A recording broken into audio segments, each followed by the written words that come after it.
Welcome, and in this lesson, we're going to just open up Amazon S3 in our console and get started and review some of the key concepts that we need to know. So first, I'm inside my AWS console, and we'll go ahead and select Amazon S3. And it's going to take us to our console here. Now remember, the console is just an interface for us to use for easy management. Most of AWS is actually built and used through different applications and tools. The console is just one way for us to do that.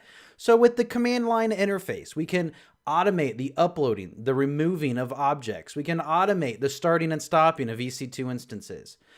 So let's take a look here. You'll notice that we have two buckets. Let's go ahead and just create our first bucket. And I'm going to call this just test bucket. And one thing that we need to know is that over here in the top right-hand corner, we see global. But yet when we're down here on the region, it says select a region. Well, here's the cool thing. We can create a bucket in one region and another bucket in another region and manage it all from this interface. Because Amazon S3 is a global infrastructure. Now, where the bucket lives and the contents within that bucket depends on the region that you select for that bucket, okay? So no matter what region I select, if the bucket name test exists in any one of these regions, we won't be able to use it. So I'll select create. Oh, well, the bucket name exists. Well, of course it does. Somebody's got to own the test bucket by now. So I'm just going to go ahead and select the US standard region. Where is our application going to be serving the most traffic from? Are we going to connect our S3 bucket to Amazon EC2 and send traffic between the two? If we are, then we might want to consider a couple things. One, if we have a bucket in the US standard region and an EC2 instance in the US standard region, which is US East 1, then data transfer between the two does not cost. But if we have a bucket in the Oregon region and an EC2 instance in the US standard region, then data transfer to and from the EC2 instance does cost. So data transfer within the same region to different availability zones does not cost. Data transfer out of the region to different availability zones out of the region does cost. So we need to think about where we're serving this application. Are we serving the application to customers in Ireland? Well, we probably don't want to set up in the US standard region then. So we're going to want to design everything from what region we use for bucket based off where our application is going to be used, based off if it's going to be communicating with EC2 instances, based off the best way to get low latency and lower costs. So to continue with this, I'm going to go ahead and just select US standard, and then we can either continue through this process or just select create. And of course, let's go ahead and change our bucket name. I'm going to call it Linux Academy Test. And again, if I still have this bucket when you're taking this video, or if another user who's following this video uses this bucket, you'll definitely have to use a different bucket name because bucket names are unique. We'll hit create, and somebody already owns Linux Academy Test. So we'll do Linux Academy Test 1. All right, let's just do Linux Academy Test 2015. All right, so nobody has Linux Academy Test 2015. So first, let's take a look at our properties here. Before we dive into stuff, let's just take a look at some of this information. We see our bucket name, our region, our creation date, and the owner of the bucket.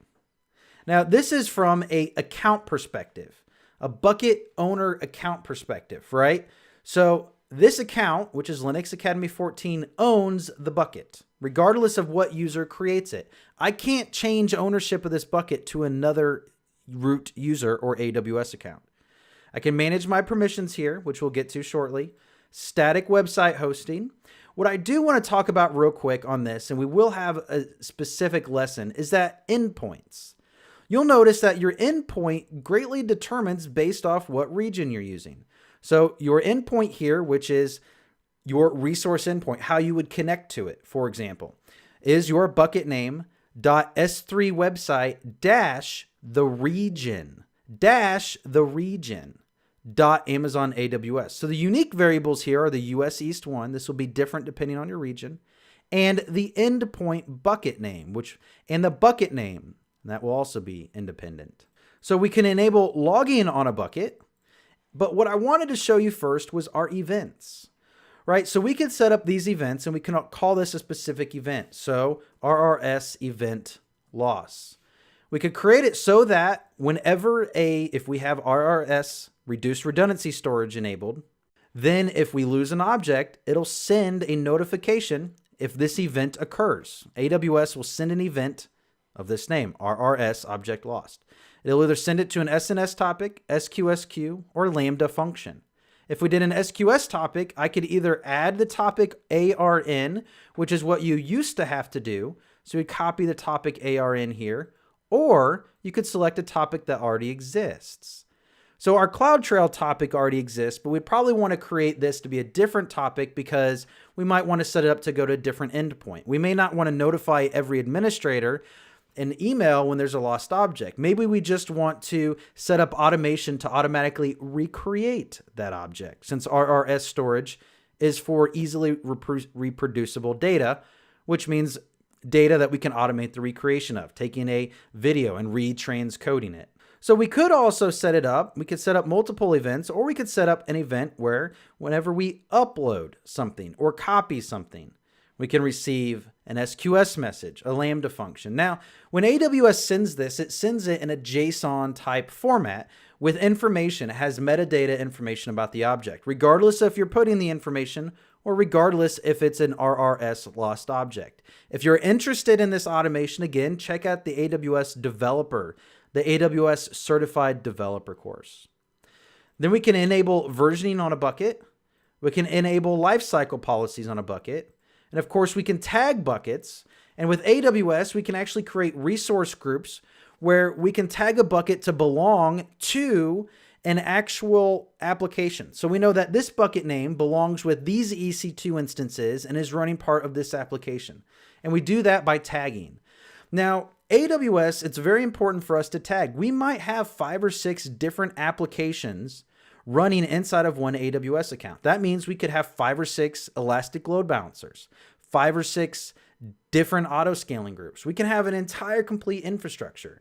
We've seen them set up to have thousands of instances inside of single deployments. So tagging helps us stay organized.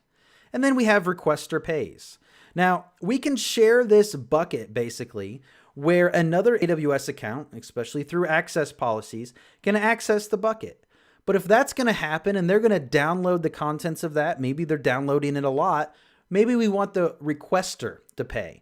And so if the requester pays, you have to set it up to work only with other AWS accounts, so anonymous access is disabled on the bucket. Okay, so now let's go ahead and just upload our first object. We can create upload. I'm going to go ahead and add a file. I'm actually adding one of our self-paced labs, which is RRS and SNS automation that recreates lost objects from our developer course. We can set the details of this. Do we want this to be reduced redundancy storage? Do we want to encrypt this file? And then we can set permissions on it. Do we want it to be public? We'll go ahead and skip this and we're going to go to it in shortly. We could set metadata, which means we can have our own metadata information as well as AWS will have their own. So like it says here, you can even specify HTTP headers that are content type. We can say upload an MP3 file and specify that it's MP3 through our HTTP headers if the file does not have that. So we can start our upload. We just uploaded a basic object here. Let's go ahead here and it says upload. You'll notice that we have the storage class standard, we have the size and our last modified date. Now it says create a folder. So I'm going to just create a folder here and it's called test. Now folder names do not have to be unique within the bucket, only bucket names. Right, so this looks like a folder. You might say if it looks like a folder, acts like a folder, it is a folder. Well, technically speaking, from a developer perspective, this is a namespace. So we're inside of here, we're just inside of a namespace. The Linux Academy /test/ whatever file or folder after that. So inside of our console, we do work with it as folders as we talked about before. So by default, every object here, if we right-hand click on it, we're going to prevent getting this dialog. So if I right-hand click and select properties on a specific object here, I can specify or change information about this. So for example, is this going to have server-side encryption, which is AES 256 encryption, by the way. That is the encryption method, AES 256. And then we can also set this to reduced redundancy. So we can save that change there. Now, if we go back to the properties again, we'll select properties up here for this specific object. Okay, this RRS automation PDF is just an object. You'll notice that we have a way to download it. So we have s3.amazonaws.com. Since it's global, this doesn't have an endpoint. Endpoints are different. Okay. So we can just copy this link and open it up in our browser. If we open it up in our browser, we get an access denied.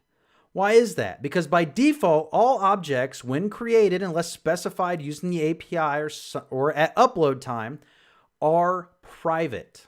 Now, in our next lesson, we're going to talk about how to enable permissions to make this accessible.